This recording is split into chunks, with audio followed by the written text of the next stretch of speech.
थोड़ा सोचो, नींबू, आम जैसे खट्टे पदार्थ लोहे के चाकू काटने पर चाकू की पांच चमकदार बनती है। हम लोग कोई भी चीज को चमकाना होता है, जो धातु के बर्तन होते हैं उसमें हम क्या करते हैं, इसको करते हैं ना, नींबू को रगड़ते हैं या इमली को रगड़ते हैं तो वो चमक जाते हैं। ठीक है, तो वो उसमें प्रतिक्रिया होती है जिसके कारण वो शाइन आनी शुरू हो जाती है।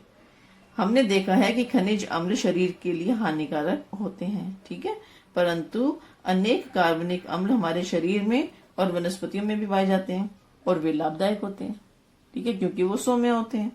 हमारे शरीर में डीएनए डीऑक्सीराइबोज न्यूक्लिक अम्ल, यह अम्ल होता है जो हमारे आनुवंशिक गुणधर्मों को निश्चित करता है। ठीक है, प्रोटीन शरीर की कोशिकाओं का भाग है जो अमीनो अम्ल से बना हुआ है। 20 अमीनो अम्ल जो है अपने प्रोटीन के अंदर होते हैं। शरीर में वसा फैट यह वसीय अम्ल से बना हुआ होता है। जितने भी अपने शरीर के अंदर फैट होती है, जो स्किन के नीचे वाला हिस्सा होता है वो फैट ही होता है। क्षारक मीन्स बेस। क्षारक एक ऐसा पदार्थ है जिसका जलीय विलयन OH आयन देता है। कौन सा आयन देता है? OH ion. ठीक है बेटा, निर्माण करता है। उदाहरण के लिए NaOH, जैसे Na एक्वस OH, यहाँ पे ये हाइड्रोक्सिल, इसको हाइड्रोक्सिल आयन बोलते हैं, हाइड्रोक्साइड आयन। ठीक है, तो जिसमें OH पाया जाता है, ये देखो यहाँ पे OH लिखा हुआ है, ये OH जो लिखा हुआ है वो क्या कहलाएगा? जलीय विलयन क्या कहलाएगा? क्षारक। ठीक है, और जिसमें H आयन पाया जाता है, खाली H आयन पाया जाता है, वो क्या कहलाएगा? अम्ल। बस यही अंतर था इसके अंदर। अब यहाँ पे देखो, सोडियम हाइड्रोक्साइड NaOH, ये दिख रहा है तुमको, फिर उसके बाद में KOH, फिर कैल्शियम हाइड्रोक्साइड, मैग्नीशियम हाइड्रोक्साइड और अमोनियम हाइड्रोक्साइड। तो इन सब के अंदर खास बात क्या है, तुम्हारे को ये OH यहाँ पे भी दिख रहा है, इधर OH दिख रहा है, यहाँ पे ये OH है, ये OH है, यहाँ पे ये OH है। तो जिसमें OH आयन पाया जाता है वो क्या कहलाएगा? क्षार कहलाएगा। ठीक है, आई बात समझ में बेटा? देखो, ये एक तालिका दी गई, क्षारक के नाम दिए गए हैं, सूत्र क्या है और उनका उपयोग क्या है। सोडियम हाइड्रोक्साइड या कास्टिक सोडा। अब ये तुमको मालूम है कपड़े धोने का सोडा होता है, ठीक है ना, तो ये सोडियम NaOH, सोडियम हाइड्रोक्साइड। फिर potassium hydroxide, caustic potash, KOH, ये नहाने के साबुन और शैम्पू में इसका इस्तेमाल किया जाता है। कैल्शियम हाइड्रोक्साइड, चूने का पानी, CaOH होल राइज, ये अपन घरों में सफेदी वगैरह करते हैं। आजकल तो हम डिस्टेम्पर करते हैं तो उसमें तो रहता ही है, लेकिन पहले चूना लगाते थे ना सफेद रंग का, वो। Magnesium hydroxide, milk of magnesia, magnesium hydroxide, ये अम्ल विरोधक औषधि। ठीक है, अमोनियम हाइड्रोक्साइड, ये खाद बनाने के लिए इसका उपयोग किया जाता है। ठीक है, तो क्षारकों के ये उपयोग हो गए, क्षारकों के गुणधर्म। अब यहाँ पे देखो, इसे सदैव ध्यान रखो, किसी भी पदार्थ को पहचानने के लिए उस पदार्थ का स्वाद लेना, सूंघना या स्पर्श करना उचित नहीं है। ठीक है, ऐसा करने से शरीर को हानि हो सकती है। ये बात मैं तुमको पहले बता चुकी हूँ। अब यहाँ पे क्या, क्षारक के गुणधर्म। क्षारक के कौन कौन से गुणधर्म होते हैं? क्षारक का स्वाद कैसा होता है? कड़वा होता है। क्षारक को स्पर्श करने पर वह चिकना लगता है। क्षारक का प्रमुख घटक हाइड्रोक्साइड आयन होता है। सामान्यतः धातु के ऑक्साइड क्षारीय होते हैं। उदासीनीकरण। ठीक है, हमने देखा कि अम्ल में हाइड्रोजन आयन और क्षार में H आयन होते हैं। ठीक है,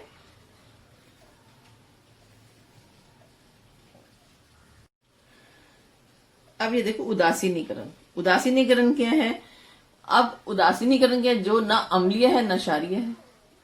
ठीक है, या हम इसको दूसरे शब्दों में अगर बोलें कि जब हम अम्ल और क्षार को आपस में मिला देते हैं तो बनने वाला जो विलयन होता है, जो सॉल्यूशन जो बनता है, तो उसको हम क्या बोलेंगे? वो क्या होगा? उदासीन होगा। ठीक है, और साथ में उसमें पानी बनेगा, लवण बनेगा और पानी बनेगा। जब हम अम्ल और क्षार को आपस में मिलाते हैं तो बनने वाला पदार्थ जो होता है वो क्या होता है? लवण होता है। ठीक है, लवण जो होता है वो कैसा होता है? उदासीन होता है और साथ में पानी बनता है। ठीक है, ये बात तुम्हारे, ये आएगा क्वेश्चन, जो पूछा जाता है बेटा, उदासीनीकरण की परिभाषा को समझाओ या उदासीनीकरण को समझाओ, कैसे भी पूछा जाता है। तो अम्ल और क्षारक के संयोग करने से लवण और पानी का निर्माण होता है। ये बहुत इंपॉर्टेंट लाइन है। तुमको पता है ना, अब यहाँ पे अम्ल के अंदर H आयन होता है और OH आयन किसमें होता है, क्षार में। तो ये अम्ल है HCl, ये अम्ल है क्षार NaOH, इन दोनों को आपस में मिलाएंगे।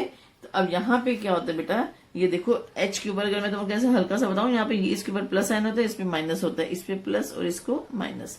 तो इसका प्लस इसके माइनस के साथ में और इसका प्लस इसके माइनस के साथ में रिएक्ट करता है। तो ठीक है, तो इसका प्लस सोडियम है, इसका क्लोरीन है, तो ये सोडियम क्लोराइड आपस में बन जाएगा, ये सोडियम क्लोराइड, ठीक है। और H, ये H2O, ये क्या बन गया, पानी बन गया। आगे बात समझ में। तो ये सोडियम क्लोराइड जो है ये क्या है, तुम्हारा लवण है, ठीक है। तो इस रासायनिक अभिक्रिया को उदासीनीकरण कहते हैं, ठीक है। फिर उसके बाद में, क्या तुम जानते हो हमारे जठर में हाइड्रोक्लोरिक अम्ल होता है, उसके कारण अन्न का पाचन सुलभता से होता है, परंतु ये अम्ल आवश्यकता से अधिक होने पर अपचन होता है। हमको खट्टी खट्टी डकारें आती है ना, तो वो उसके अपचन के कारण आती है। इस पर उपाय के रूप में सामान्यतः क्षारीय औषधियां दी जाती हैं। तो हम जितना क्षारीय पदार्थ खाएंगे हमारा उतना ही पाचन ज्यादा और अच्छा होगा, ये बात हमेशा ध्यान रखना। उसमें मिल्क ऑफ मैग्नीशिया का समावेश होता है। ऐसे क्षारीय पदार्थ जठर में उपस्थित अतिरिक्त अम्ल को उदासीनीकरण करते हैं। अब हमने यहाँ क्या पढ़ा, अम्ल और क्षार जो आपस में मिलते हैं तो क्या बनाते हैं, उदासीन बनाते हैं। उदासीन सोल्यूशन लवण, लवण जो है वो उदासीन है, ठीक है ना। तो इस क्रिया को क्या बोलते हैं, उदासीनीकरण। तो अब हमारे अंदर का मीडिया है वो कैसा है, अम्लीय है। तो अम्ल की अम्लता को बढ़ाने से रोकने के लिए हमें किन चीजों का इस्तेमाल करना चाहिए, जो कि क्षारीय प्रकृति की है, ठीक है। तो ये वो उदासीन हो जाएगा और फिर सब सेटल हो जाता है, अच्छा हो जाता है अपना। रासायनिक खादों का अनावश्यक व बेशुमार उपयोग करने पर कृषि भूमि में अम्ल का अनुपात बढ़ता है। जब जमीन अम्लीय हो जाती है तब जमीन में क्षारीय चूने का पत्थर या चूने का पानी जैसे रसायन कृषि तज्ञ के मार्गदर्शन में डालते हैं, ठीक है। इस प्रकार क्षारक जमीन की अम्लता को उदासीनीकरण कहते हैं।